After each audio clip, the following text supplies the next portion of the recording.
Hi everyone, this is Terry with LARPed, and with me today I have Alex and Sharon. And Hi there. hi everyone. Hello. So we just came back from Dragon Thrones, the Ascension, which was held on July 7th to the 10th, and that was in Philadelphia. And so you may not know Alex and Sharon. We'll give everyone a quick second or two to introduce yourselves. Who are you as a person, and what kind of character did you play at the event? I can go first. My name is Alexandra, and I was playing Queen Dahlia. I was a returning character. I have been going to Dragon Thrones for quite a few years in different capacities. And this time I was actually playing this character for the third time overall. It was my second time playing this character at an Ascension, which is a little bit different from some of the winter events that they do. And I was the Queen of Ardmore, which is one of the houses at Dragon Thrones. My name is Sharon, and this was my first Dragon Thrones. And I played Catalina Venin, or Mistress Cat. And Mistress Cat was a courtesan slash spy slash assassin who then kind of ended up being a bit of a priestess too for various reasons. And she was a lot of fun to play. So hence the cat years. You both were incredible to play with, that's for sure. So Sharon, I know you said this was your first time at Dragon Thrones. How did you hear about the game? Well, I knew Dragon Thrones existed like years ago. I mean, I've LARPed with Evan, who's one of the people who runs it before. But somehow it just never quite got on my radar to participate in. And then meeting, truthfully, Alex and Terry, you guys, and doing Stormrack together and everything. Having done LARPs with you, I wanted to play with you more. And when I heard you were going to Dragon Thrones, I was like, maybe that means it's time for me to go. Plus, it's pretty close to my house. So it was nice to have a LARP that I didn't need to fly to. So Yeah, that's a rare commodity. yes. And I think it's so true what you're talking about, how you want to play games with other people that you enjoy playing with. And that's just what creates the LARP community. And Alex, you go ahead. I'm sorry. But what's great is that I also met a whole lot of cool people there I hadn't met before. And that's the fun, is like, knowing that you've got some friends to play with, but then also branching out is just lots of fun. And Dragon Thrones does an amazing job of bringing in new players into the community. Alex, you've attended Dragon Thrones a number of times, but I actually don't even know. How did you hear about Dragon Thrones to begin with? Actually, so this dates back years and years. I want to say, when was the first? So the Kickstarter was how I originally heard from it. I hadn't backed it at the time because I heard about the Kickstarter too late. I was very new to the LARP scene overall. I was just getting into graduating from running my own murder mysteries to running LARP events myself. So I heard about the Kickstarter just after it ended, so I wasn't able to back it to attend. But in preparation for running my own blockbuster events, I decided that I should go and check out some others to see how they run, because I had only had very limited experience with certain other games. So that was how I actually got into going. And then I was on the writing staff for a couple of years following that, before taking a hiatus and then returning as a player, mostly because of you. Bum, bum, bum. What can I say? When you enjoy playing with people, you just want to continue playing with them. This is true. So Sharon, while this was your first time at Dragon Thrones, you are not a new LARPer in any sense. You've No. attended a lot of games all over the place, including internationally. Yep. What can you tell us about what happened prior to the event? Like, what kind of things did you receive from the organizers? Did you have conversations? How was the community, the rest of the players? First of all, I had kind of simultaneous communication with our team because I knew I was going to be on the Ardmore team. And so we had, as you guys know, we had Zoom meetups and things like that for the people in our particular group to meet each other and to start forming relationships and understanding who we were. And so that was kind of one whole end of it, of making the relationships that way. And then from the organizers, what I got was, well, first of all, from Evan was just kind of, because to play Dragon Thrones, there's an original thing where you kind of have to be interviewed to make sure that they want you to play and how. And Evan was like, yeah, I've played with you before. We got you. And so, and because it's a hybrid event, you get different things. So for instance, I got a whole 5e sheet that was about my character stats if I was going to be playing the tabletop part of it. And then later on got a biography sheet with, the whole history and stuff. There's an active Discord community. I didn't end up doing any of the pre-role play. I've done that for some games. In this one, I just didn't work out time-wise and about when I got my character, but certainly it was a very enthusiastic Discord community. So Awesome. And Alex, you've gone to a number of Dragon Thrones games, as we've learned. Is there anything that was different about this game compared to other games with Dragon Thrones? So I think out of all of the Dragon Thrones events, I think I've only missed 2. The first one, and then one when I sort of took a hiatus because of just my regular life and everything going on. This was different for me for many reasons. One, it was my first time as a High Ruler, which is a specific ticket class, which puts you kind of in charge of your team overall. With that, I can get into later, but I tried not to be some sort of, team dictator. It was supposed to be for everybody to have fun and not simply like, oh, you paid the most money and therefore you get a ton of special treatment. So for me, I was working really hard to try to make sure that my team overall had what they needed and to support them. So that sort of put me back into the organizer mindset, the facilitator, rather than simply player, which I had been for the previous 2 games, and for my very first one. So it sort of, for me, took the best of both parts. I'm not a particularly strong role player myself, I think. I'm not great at following plots and finding things for myself to do, and having really big emotional scenes. I'm not very good at that, but I am pretty good at helping others facilitate their scenes and fill in where they need me. So this time I got to be in a role where I could do that. And that was actually a lot of fun for me. I felt very fulfilled by the end that I had been able to, I think, do a little bit of at least something for everybody at the end. And that really made the event special for me. That's awesome. And Sharon, I know you mentioned the Discord, and what we're seeing, in the LARP community right now, just as a growing thing, is that people get online and they chat and have great conversations about their characters, where it almost feels like they're established when they walk into a game. So you had mentioned that you didn't have a lot of time to devote to that for Dragon Thrones. Do you feel like that impacted your play, or do you feel like you were able to just walk in and take off from there? I'll be honest, I was able to walk in and take off, because that's part of it. Is I've done enough LARPs at this point, and in general, my personality is I'm this kind of high extrovert, and between all of the theater, improv, and LARP I've done, I just kind of, once I kind of know who my character is, I can just kind of jump in and be it. There may have been other people who kind of, need more, and certainly over time, it's become easier as I get a clearer sense. I think as long as you need to start with a clear sense of who you are as a character. And then once you've got that, you can kind of then just use the events to kind of bounce off and then just improv from there. So. Awesome. Yeah, I totally agree with that.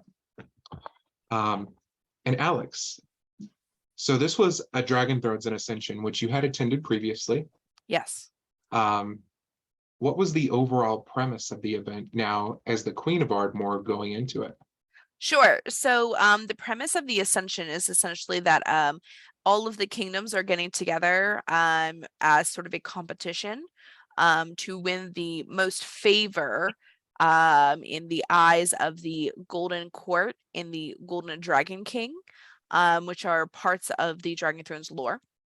The Golden Dragon King sort of rules over the land as a whole, which is divided into the different kingdoms.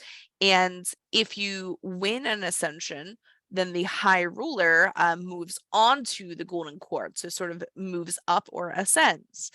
So this was the second one that we had played. The second for Dragon Thrones overall. They used a previous model before, so it is fairly new, and they're still sort of working and changing things from game to game. So I imagine that things that I experienced this past game might still change for the next one. In the last Ascension, which was last summer, our house, Ardmore, actually won the Ascension. And what that meant was that Terry's character actually ascended to the Golden Court, which really made room then for me to take over as the High Ruler of the kingdom. Going into this, the premise was that it had been 30 years and we were trying to win again. That is sort of the format, but this is different from the winter events, which take place in between the Ascensions, so it's a different format. Yeah, I think that's a great summary just of the overall plot. It can be a lot for new players going in, though, I feel like. Sharon, how do you feel about that? Did you understand what you were walking into that first day? I did pretty much. I still, I mean, there's aspects like the mega game, which is this whole kind of strategy component of which I didn't do because I'm a role player. I'm not really a mega game kind of person. But what I really like and that they did a good job of it was making sure that there was a whole kind of menu of options at any one time, so that there was never, other than like the opening, the closing ceremonies kind of thing. But most of the time, there were multiple opportunities for things going on simultaneously. So if you didn't want to play the mega game, there were other things that you could be doing instead.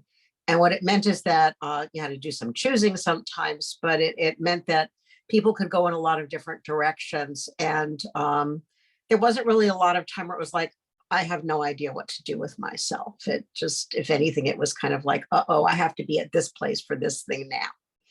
So yeah, 100%. So kind of talking about that. Oh, 1 second. It seems like we have a special guest. Well, this is always worrying. So Alex had mentioned Oh that no! she Oh no! enjoys helping others in role play moments, and so we have a special guest with us today. This is Junior, the Prince of Ardmore. Say hello, Junior. Hello. Hi, Junior. The funny plot that we had was that Junior's face was that Junior had been gifted to my character, the King. And for 30 years during the last tranquility between the two Ascensions, Alex's Queen character had been taking care of him. At the Ascension, she saw her husband and was like, "This is your child, it's your turn to take care of him now." And that was quite an impactful moment that I'll just drop there. But Junior has decided to grace us, and you can just imagine this doll being carried around during an event. Yes, it actually became a bit of a game for people to try to swipe him while he was being neglected by his babysitters. Neglected. Yes. It was really hard to carry him around the whole time. It was a mini game to try to steal him, and while I never received any ransom notes, I did constantly receive notes that he was like missing, and do you know where your child is? And I was like, of course, he's sleeping right over here. And by the time I got to that area again, he was exactly where I had left him. So there were like some guardian angels in the background that just made sure that he always made it back. It was really funny. It was very, very funny. Speaking of that, that was probably one of my favorite role-playing experiences of that entire game. Actually, it was mine too. Really? Like when okay, so we're just gonna jump here and I'm gonna give you all my favorite scene. So we had it worked out where Terry was in with all of his peers in a room and they were having important deliberations.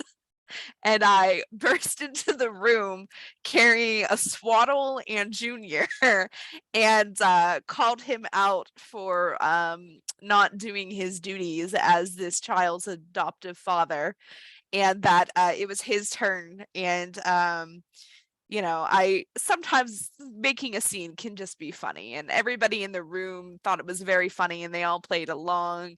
So it really helped build some energy right as the game was starting. And then I actually walked in with the swaddle, and with the help of some others in the room, we figured out how to put it on Terry so that he had to carry Junior around with him during opening ceremonies. And I Yeah. thought it was hilarious. Like the pictures of him walking in his regal outfits, and then a zombie baby right there. It was so funny and very memorable for me, honestly, overall. And it was a nice way to tie together a little plot for us from the previous game, because it was something that we had picked up and started during the winter game, and it had no real consequence on the plot, nothing more than a little bit of character development and humor. So we carried it over to this one, and it really added some flavor, I think, for the house, and gave some people some interesting quests, as it was their goals to try to get the baby off of me. So it was a good time, and I think it actually engaged a lot of people. Yeah, the Golden Court functions by coming together. There's like 10 individuals and they vote on everything. And it was really awkward being in that room, and they held an emergency vote to make sure that I carried that baby during the opening ceremonies. I'll Perfect. never forget the looks that I got from people that day. They were like, "You look amazing, but why the baby?" Well, you did want me to buy it for you. Yes, it was bought in a in-game black market, which was kind of funny. We rescued it. Now, Sharon, you didn't have any babies this game, No. but what were some of your favorite role-playing experiences during Dragon Thrones? I'd say probably, well, one of them had to have been of running a ritual, which involved doing a ritual sacrifice in which all of the members of two kingdoms all like willingly allowed them to be killed so that we could communicate with our God. That was, it was lovely. It was lovely. Lovely. Yeah, but it was fun. I mean, we made it, I think, I tried to work to make the ritual meaningful for people, and having people say what would they give up to pledge for their God. And one by one, everybody allowed them to have their throats cut. And then each time we just kind of raised our glass and said, praise be. Yeah, I have to say also, and not to say too much away from everything else, but in that scene, I saw one of the coolest moments that will stick with me, I think. It was during that scene where we had just had an engagement between one of our house members and the house members of this other kingdom, which they were known for being essentially dragon barbarians. Yeah, kind of Mad Max dragons. Very Mad Max, yeah. But they had just been engaged, and the groom to be in the future did the sacrifice of his bride to be, and it was so Romeo and Juliet. He put this fake dagger to her heart, and then she started to fall backwards, and he caught her and brought her to the ground. And it was, honestly, it looked like so coordinated, and they didn't plan it at all, but it looked so good, so convincing, that I thought that was one of the pieces that really made that scene. Yeah, there are very few things that will ever cause me to pause and not have words to say. But at the end of that ritual, when there was just one other person and myself left, and they were like, "Okay, do you want to do the honors?" and yeah, you finish me killed me. off. Yeah, you finished me off. I looked at you, Sharon, and Yeah. I blinked a few times. Like, I thought I was just here to observe this. And there was probably a good 30 seconds as I deliberated in my mind, like, do I actually want to participate in this or not? It was one of the deepest, darkest rituals that I have ever participated in a game. And it was incredibly impactful. It was good. It was the climax of an entire plot line that we had going on for not only this game, but several games before it. And I think that's something that Dragon Thrones does really well, is brings that sense of continuity while involving new characters. So while the idea of Letitius, the god of Ardmore, was something that had existed for all time, Sharon was able to walk in as Cat and quickly became our high priestess on demand, conducting rituals and sacrificing people to this god that she had, realistically out of game met within the last 24, 48 hours. That was really fun. So, Alex, we just talked a little bit about the Karakong, the Mad Max dragon people. As the new queen, we can imagine that alliances are really important. Were there any other houses that you really connected with and could truly count on as an ally? It's really interesting how Dragon Thrones does it, because they will give you starting allies on paper, but sometimes those can mean absolutely nothing. Same with enemies. We had some pretty solid allies, but in part because I allowed my general and my diplomat to really spearhead some of them, because they felt very strongly that they could solidify them, and they had good relationships with both players and characters. And then I felt that it was my role as queen to help them foster those. So I wasn't going to tell them, no, we can't do this, because it would have taken away from their experience in the work that they had put in. So I know that our general had worked very hard having an alliance with both the Helfarian House, which they're sort of a Viking-y, and the Arcadian Dominion, and they were essentially a house of very, very heavily magic and mystic based. So we had a pretty good relationship with them. We also, with that house in particular, we had some ties with our holy plot, our divine plot with Letitius. And then our diplomat had built some pretty strong ties with Gulf. And I had agreed that, I did want to help them and support them. Going into this, we took a very interesting stance where we were working very hard to make sure we were competitive and doing the very best that we could. But many of us had decided that we wanted to play a supporting role for another house. And that was why these alliances were very important, because we wanted to make sure that if we were going to throw our weight behind someone, it was someone that we could trust. So I was perfectly fine with the general wanting to support Helfarian and Arcadian. I was perfectly fine with our one diplomat wanting to support Gulf. And then we also had our allies, the Karakung, which came up in a different roundabout way, but ended up being really great.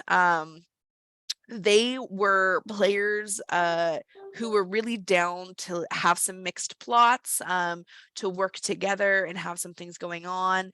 And having them so tightly involved as allies in our plot actually was great for me, because it felt really good to have a house that I felt we could simply rely on and trust. And we didn't have to worry about coming and stabbing us in the back, because it meant that we as players had other players to feel safe around. We didn't have to be on guard all the time with them. So it was really, really nice being involved with them. We had a great time. And it also was nice because that tied over, this alliance is tied over in other aspects with, like, the mega game, for example, which is a war game that's around a table. We knew who we could sort of let come and go in our lands, because it would take the role play aspect and put it into the tabletop. So it helped make the game more dynamic by having some houses we were allied with, to carry that over to the mega game and make it feel more real, as if we were really moving troops and doing things to that aspect. So you had lots of allies. Did you have any state enemies? We did. We had some enemies for different reasons. One house had sort of captured or stolen one of our sub houses, the House of Joy. They're a subsect of Ardmore, and it was something that I had actually worked out with the organizers ahead of time. The House of Joy is you want to talk about dynamic? They are a very dynamic part of our house, and very well known for the players who are part of it.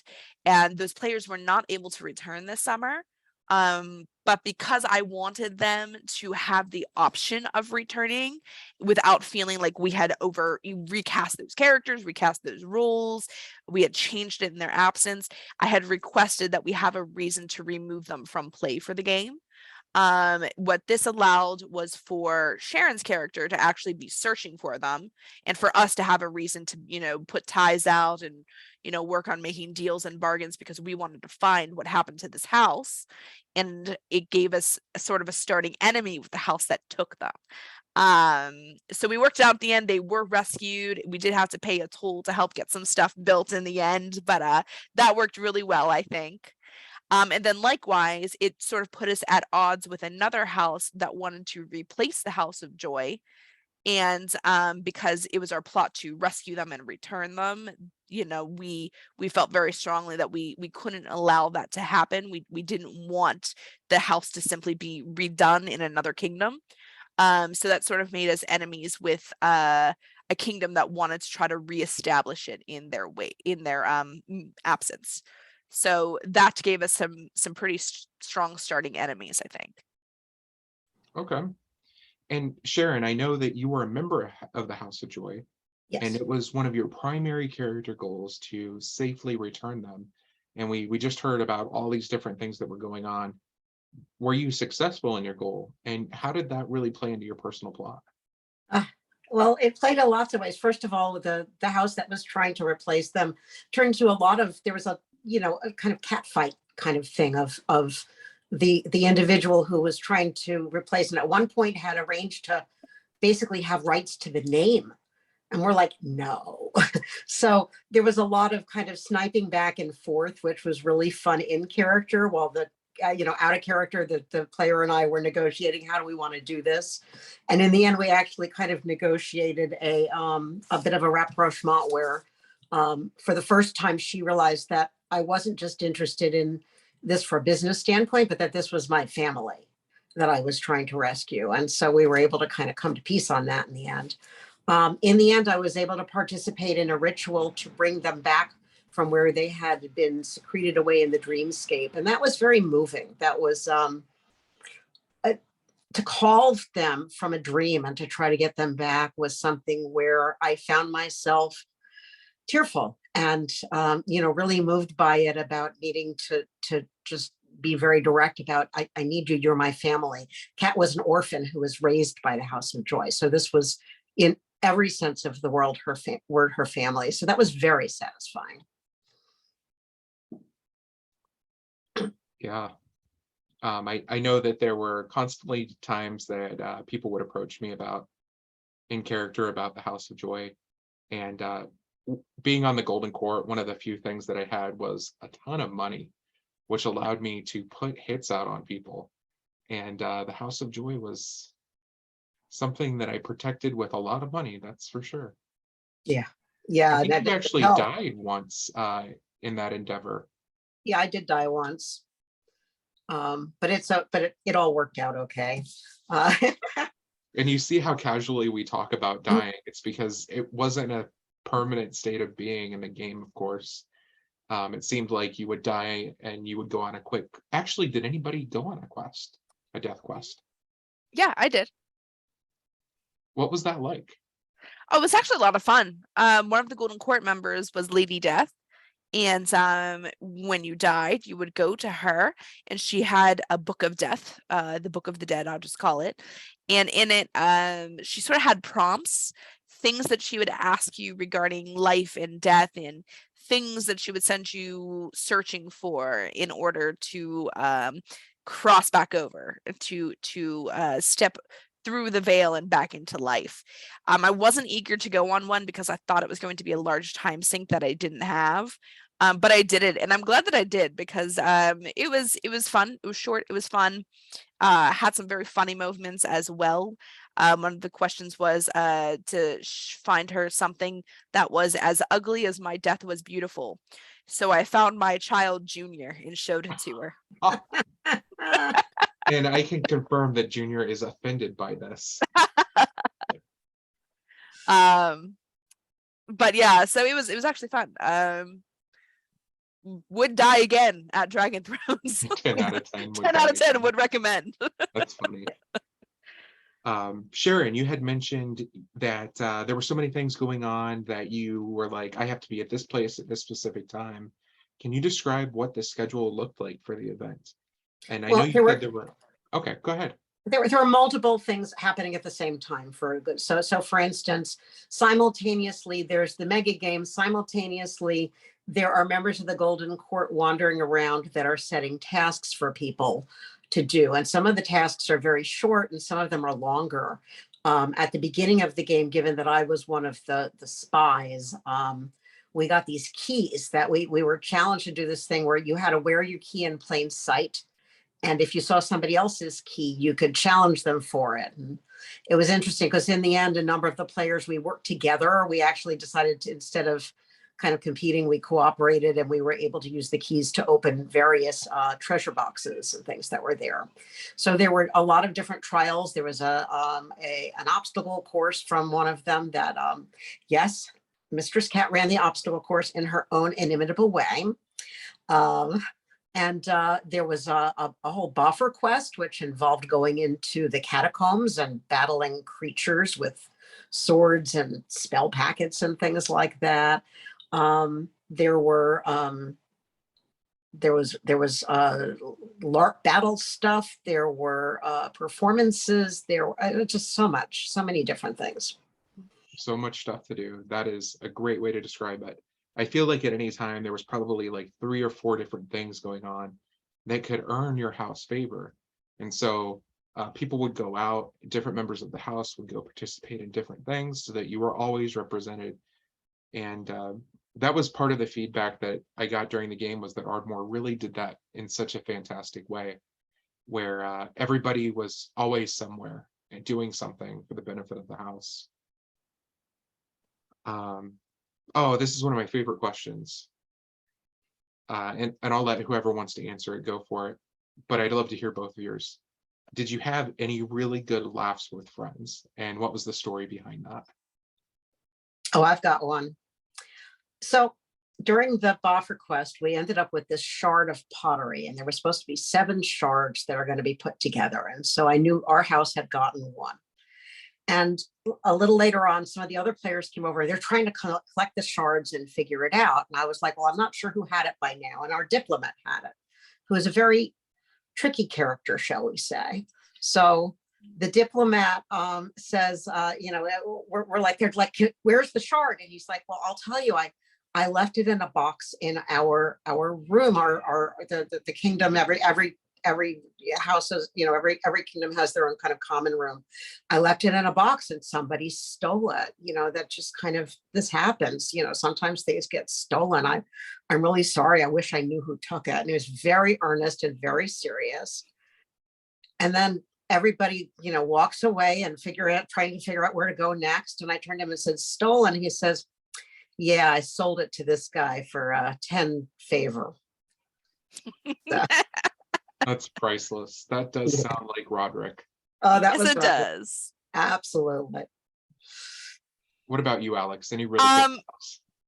Okay, so I have to say, again, for me, a lot of the times, it's not me directly doing things or being involved in things, but me helping other people. And one of the things that I witnessed that just had me, oh my God, laughing so hard.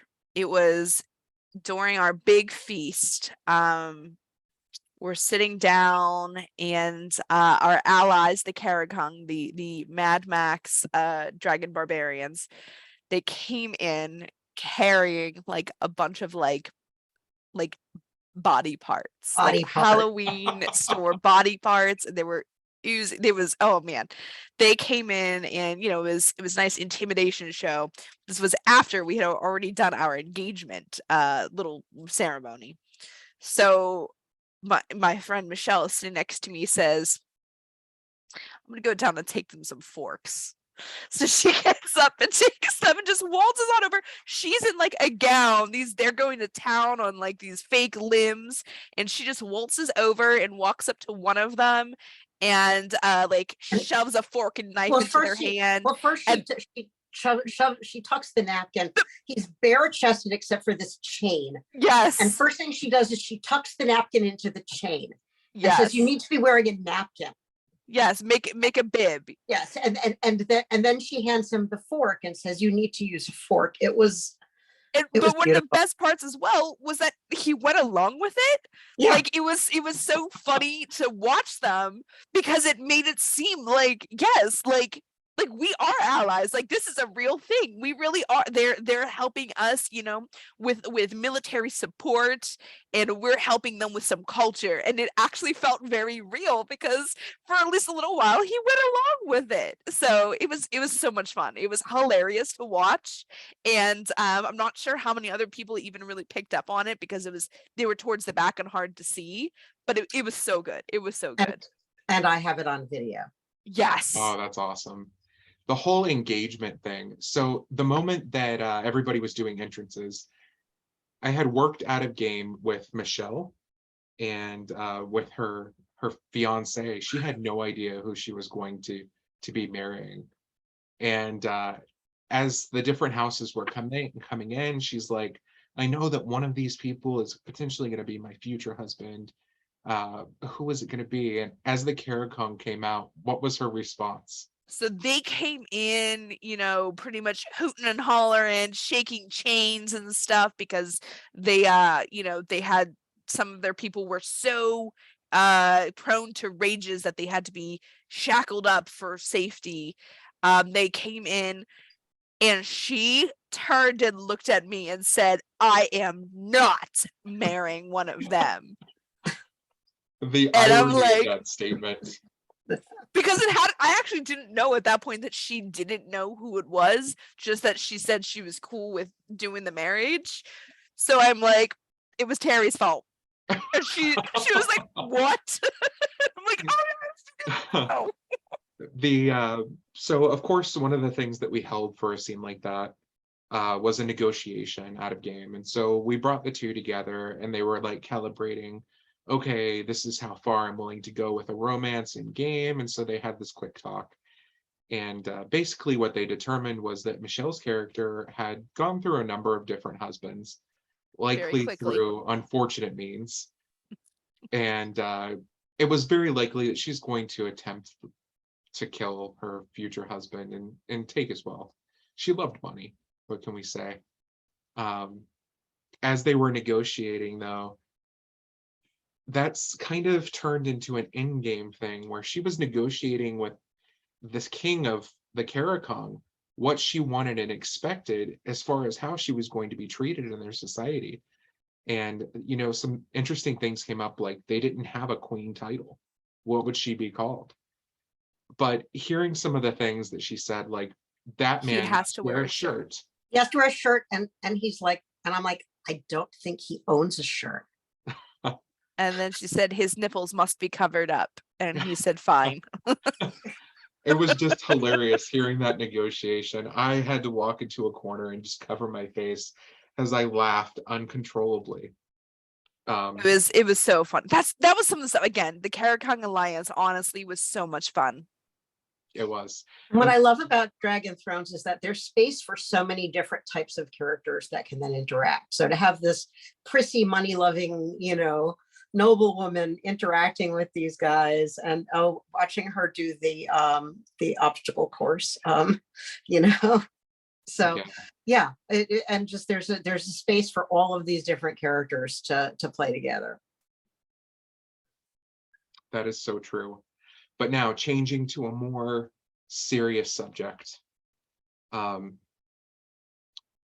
Alex, or should I say Queen Dahlia, we have to know, the people are wondering, they're looking to you for guidance. Do you feel like the Ascension was rigged? Are you asking this of Alex or Queen Dahlia? However you'd like to respond. All right. I think it's just a fun question. It is. So here's the thing. As I've said, I have been on the organizer end of things.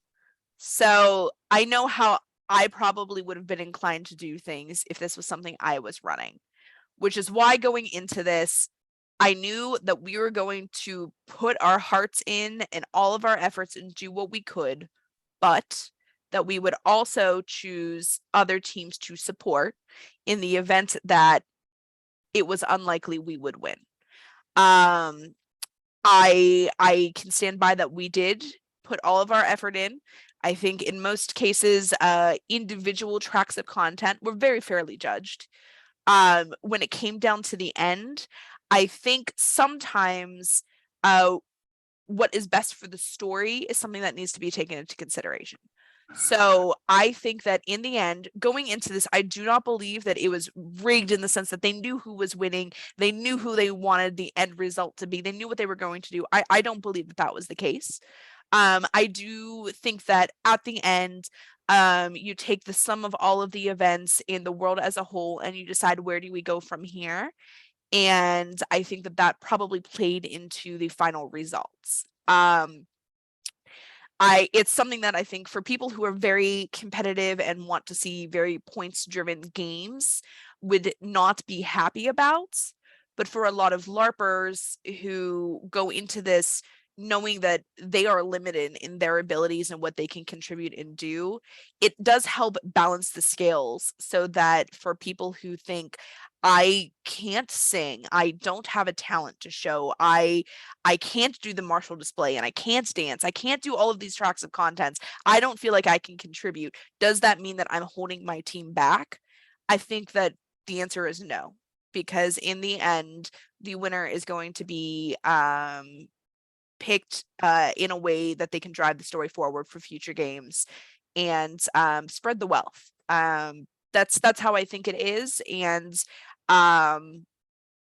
for better or for worse, you know, you will never be able to make anything happy, that everybody happy. That is certainly something I have learned.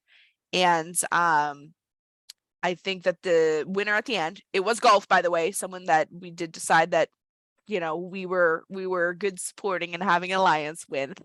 I think that they were a great choice for the winner, and that is where the next game will be, in their house. I think it's going to be offer a lot of fun role play opportunities for the next event going forward. Is that a cop-out answer? I don't know. That's my answer. So the people have heard it here. The Ascension was not rigged. It was fair, completely fair. You heard it from the Queen of Ardmore herself. But you know, Sharon, I heard something quite different in game. Perhaps Kat would have some recollection of this, but I thought that Ashbridge actually won the Ascension. Oh, Yes. Ashbridge was the house. They were kind of like desert dragons and desert dragon drug dealers. And at some point they got some really good potions and they kind of went on a consensual kind of mental trip. And by the end of it, were absolutely convinced that they had all won the Ascension. It was adorable. And so when it comes time to win, they're like, yes, we won. And of course they didn't, but it was beautifully done. And it was just, it was a pleasure to watch them play that. honestly, it was a lot of fun to watch because it really reiterated the idea that though this is a competition, that doesn't mean that it has to be the end result for everybody going into it. Some kingdoms might absolutely decide that their goal is not to win. Their goal is to do something else, to have another plot, or simply feel fulfilled in their own sense. And I was so glad that they got to do that, that they rolled with it. Everybody sort of just rolled with it. They seemed like they were having a blast. And everywhere they went in, you know, their purple attire, you know, I feel like they were carrying champagne bottles or mock champagne bottles around, celebrating.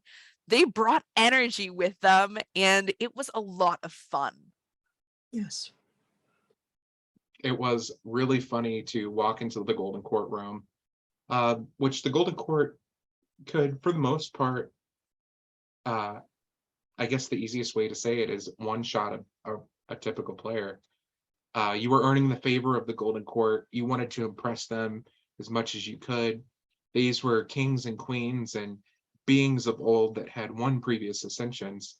And so everyone always treated the Golden Court with so much reverence. And here, let me open this door for you. Would you like a bottle of water? And Ashbridge walked into the Golden Courtroom and completely trashed it. It was like they had a party in there, and there was so much smoke from their magic potions, you could say, that it was just hilarious to watch. Hilarious. We had such a good time with that. We've talked a little bit about Letitius and how he is the Ardmorian god. Can you give us a little bit more description of how that plot went throughout the weekend? Sure. So Letitius, we were in sort of a weird position with Letitius because for Terry and I, who had been very involved in Dragon Thrones for very long, Letitius had sort of been something else, represented something else with more power, more domain.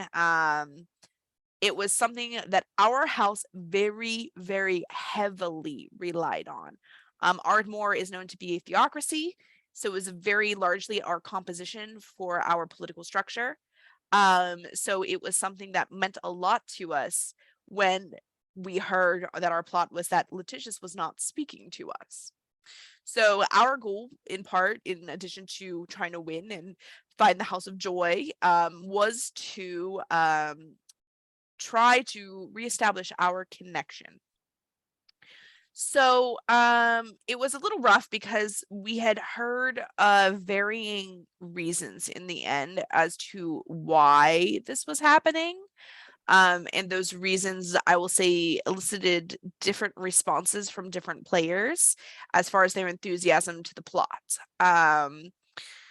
In that, it was something that I did take to Chris and Evan and have a discussion with them, because I wanted them to understand, and they did understand, that this was a big thing for us, that it was very important that we get this resolved, especially since it was in the back of our minds that as the previous winners, we might not have the ability to win. We wanted to make sure that if that were the case, we had a satisfying ending to this plot for us, because that would mean at the very least when we left, we felt very fulfilled in our own plots. So Yeah. So we did this, and it was going in a couple different directions. And ultimately, speaking with Chris and Evan, they came up with an ending that was very very impactful for the house, I think, as a whole, although certainly more impactful, I think, for Terry and I than anyone else. It would have also have been very impactful for another player of ours who unfortunately was not able to stay for the weekend. There was some Easter eggs thrown in for her, but it was very unfortunate that she could not be there. So in the end, I'll let Sharon discuss some of the aspects of, putting it into practice, and then I can come back to the conclusion. Yeah, well, and for me, it's interesting because you talk about, jumping into a game and how you get emotionally involved. And there was this period where it just seemed like, at least for my character, it was, okay, let's see. The House of Joy, which is my family, is missing, and another kingdom is at this point kind of fairly successfully trying to take the entire thing over and move it out of our kingdom completely. And our God not only is not talking to us, but is talking to another kingdom. And so there was this feeling of, we need something to go right. And so that whole ritual where we all died was our attempt to basically impart our heartfelt wishes to Letitius, that we cared enough that we were willing to do ultimate sacrifice in order to communicate with our God. And through, kind of narrative role play, we were able to basically kind of astrally travel to his to this buried tomb, and then had this very meaningful kind of scene narrated by Chris and Evan about what happened, and a sense of finding an even older version of Letitius, kind of an older and even purer version that I thought was very moving. Yes, I agree. It was something that because the god had evolved over so many of the games, it felt like it was a throwback to the initial game in multiple ways. One, when we did find our god, what we found was on the tomb all of the names of the original characters from Ardmore from the very first Dragon Thrones. Now, I wasn't there for the very first one, but I was there for the second. And many of the names were the same names with some of the same players. So, that was very, very cool for me. I know for Terry, it was very, very nice to see because Terry, you had been there for that first game. Those were all people that you had known. And then had our other player been there, she was there for the first game and she would have recognized all of them. So that was very nice to see that they had kept all of that information after all of these years and pulled it back out and showed it to us and sort of paid a bit of like reverence to the origins. And in finding this pure version of the god, it's sort of played into that idea of how things grow and change over time. But you can always go back to the beginning, back to the roots, So though the god, I think in the end is going to turn into something else, something a little bit different from how they originally wanted to incorporate it into their new lore, with everything they have going on with their 5e compendium. I felt it all tied together very well in the sense of sort of evolution, of seeing what there was, what there will be, and what we can always go back to. So it was a very, very nice touch. And honestly, as someone who does not make it a habit of returning to games, I usually am a one and done sort of person. I rarely repeat games. It meant a lot. It meant a lot to see how they really cared about their players and all of the time and effort we've put into helping develop their worlds. It was really cool that they took this little moment. And it was very, very cool that Chris and Evan came into that for us in particular. We had the two showrunners come and give us this, half hour of like one-on-one time essentially for them to wrap up this plot that had been the culmination of many years and, different plot lines converging. It just meant a lot. And that'll be a moment that I think really sticks with me for a long time. Yeah, and Chris also narrated he was the one who GM'd the ritual to get the House of Joy back. So. Oh, nice. Yes. Dragon Thrones does an incredible job of rewarding freeform LARPers for their work. So like the entire scene where two houses committed this ceremony to Letitius, that was entirely freeformed. It wasn't like there was something that was on the schedule that said, hey, Ardmore, hey, Caracon, come together and just offer the sacrifices of your life. Like that was Sharon's character, Kat, saying, we need to talk to Letitius, and a negotiation between all of the different players saying, this is what we want to do. We want to, it was a combination of conversion for the House of Caracon, to accept the Ardmorian god, and then Ardmore looking to find some answers around what was happening. And the game theater, Chris and Evan have always done a fantastic job of taking whatever the players, Ardmore, specifically over these many years, the crazy things that we throw at them and saying, okay, you did this really cool thing. This is what you learned from it. Yes, it was very nice. So as you both look back at your character and kind of reliving these cool moments, and then you look at your daily lives going back to work, back to the grind, you could say, is there anything that you feel like you've taken from your character and kind of applied more to yourself as a person? I had more time with my character than Sharon did. One, based on some other games as well that I played her, I've realized some of my own deep, dark fears that I didn't even know I had until we had to talk about fears in game.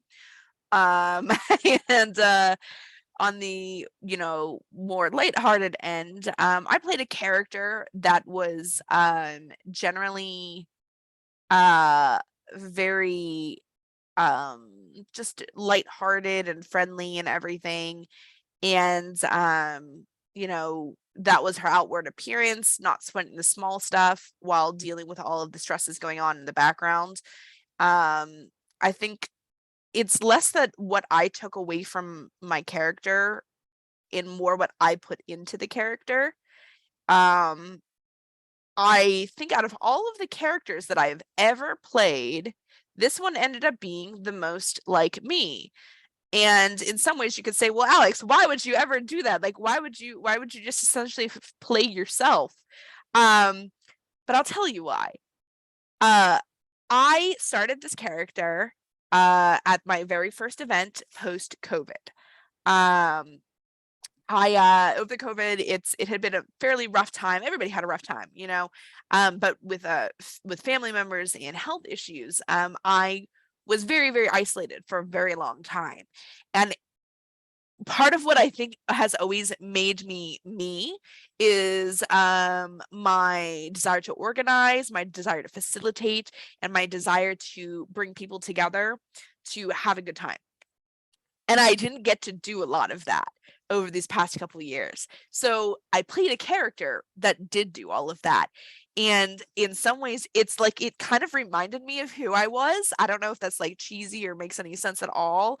But in doing all of this, it really helped me remember the things that I love to do and the way that I love to help people in pushing their own goals. And though this character is coming to an end for me, I think it's now time because it's like I got the jolt I needed to return to my day-to-day regular life and planning and excitement. And now I can go back to playing a character because I know who I am again. So it's been a great experience for me. What about That's- you, Sharon? I find there are some people who tend to play a typecast that they always tend to play the same kind of characters. I'm one of these LARPers who tends to play incredibly different and diverse characters. They're like all different from each other. And what I find is like every character is really a piece of me, even the ones that seem very different. And so the part of Cat that I like to keep with me is that assurance, that that ability to connect and that ability to reach out and say, I have something to offer. And, you know, of course you want it. So she was fun to play. She was fun. I like her. I would bring her to another Dragon Thrones. I don't think I'd bring her to Winter Game, but next summer. It's funny that you talk about that transaction because seeing the looks on all of the Golden Court's faces at the entrance ceremony when you had given out personalized letters to each and every one of them, they opened these letters and you had read their biographies and like knew how to address them and what their interests were, and they were all blown away by that. And they really, I think everybody felt that, as far as, wow, she has things that she can offer to me because she actually took the time to read and learn about my character. Yeah. And Yeah, that was a big thing for me to do that. And Alex helped because her handwriting is so much better than mine. So yeah, ahead of time, I wrote a personalized letter to every single member of the Golden Court, and we handed them. And then the other nice thing about it is just in terms of recognition, I could just come up to any of them and say, I'm Mistress Cat. And they're like, oh, okay. And so it kind of made for an entry for role playing. That was really lovely. yeah, that was such a great thing to do. And I feel like it's part of what secured Ardmore that major victory, that decisive victory in the beginning, that Ardmore was going to be a contender for the Ascension. Here's a really fun question for you, Alex. How has Dragon Thrones expanded your friend group? Oh boy. Well, for those of you watching, Terry says this as someone who I've met and become very close with because of Dragon Thrones. So we'll start with that one. But I've actually made some great friends through Dragon Thrones. Tara is someone as well that I met through Dragon Thrones. Manny, Dylan, tied back to you, but Dragon Thrones as well. I also have some great friends who I've met that are in other houses that I've never really had the opportunity to play with, like our friends Morgan and Jackie, wonderful people that I enjoy playing with. I also I'm decent friends with Chris and Evan. Like I enjoy speaking with them, and I would love to be able to actually get the chance to hang out with them one-on-one outside of a game. But I feel like I have made some very, very strong friendships through Dragon Thrones. Some that I've only continued to grow, in the online age in the past 2 years. They've been some of my major support system getting through, the weirdness in the world. And there's so many people that I meet every year when I go back, and it's some I'm like, why am I not better friends with you? Like, why do I only see you at these events? Like, I really need to kind of like find a way to get some people outside of it, because there are so many awesome people there that I love seeing. But I will forever be thankful for the great friends that I have made through Dragon Thrones.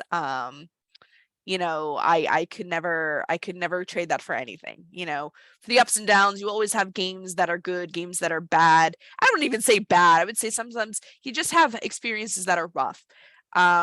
Games are what you make of them, I think, sometimes. And sometimes certain circumstances you can't anticipate, but I would never say that anything was worth trading the friends that I made. Even at the very worst times, nothing was so bad that I would ever look back and say, man, I regret coming, or man, this was a bad idea. I had fun with all of them. I've had a great experience with the organization and with the people overall. So I'm thankful.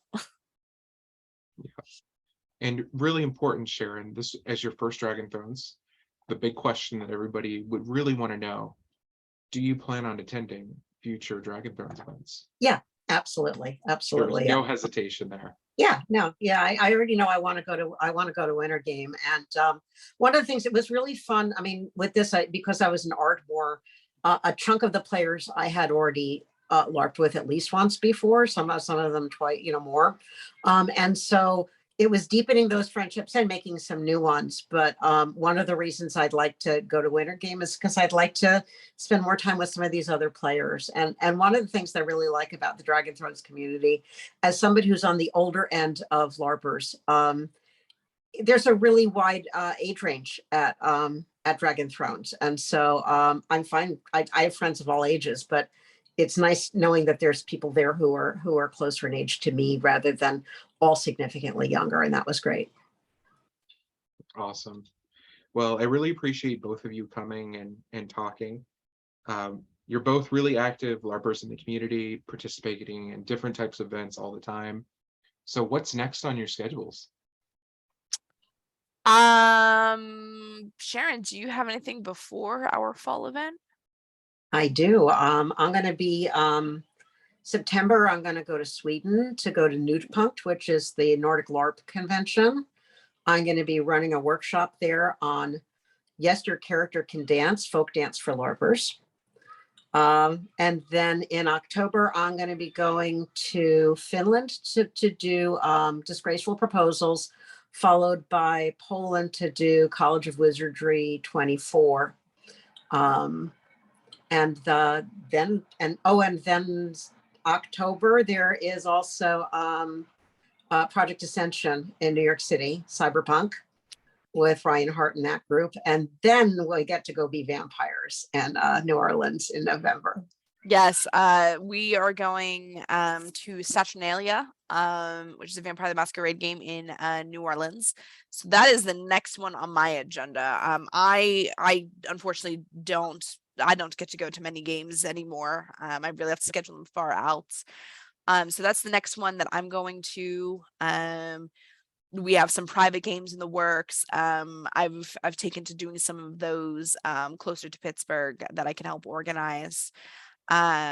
Shameless plug for me is that I'm not doing a lot because I'm working on writing an audio drama podcast, The Deepman Files, which is set to come out in late August. And that's taking up a very solid chunk of my time. and I'm publishing my second novel, which with a Halloween release. So that is like everything that I have coming up pretty much for the rest of the year. I do not have a lot of free time right now. Yeah, I know as the LARP community, the next event that we're going to, the big one is Saturnalia in November, and that's going to be take place in New Orleans. We've got a group of over 20 people, I think, at this point that are all just Yeah, something like that. trying this vampire game out for the first time. A lot of us have heard about Vampire the Masquerade, but we've never really participated in it. And really excited to see what can happen. Revelry Studios is partnering with By Night Studios, and they're coming up with this great event. It's going to be all over the city, just for one evening, and it's really looking great. I've Yes. seen my character, and it's going to be fantastic. And it's a Nordic style LARP in the that universe, but it's that's exciting. Yeah. So if you're interested in Dragon Thrones, their next event is in January. It's January 5th to the 8th, and that's going to be held at Arcadia University. You're actually going to be staying in a hotel, commuting every day over to this beautiful, beautiful campus. It's so immersive. It looks fantastic.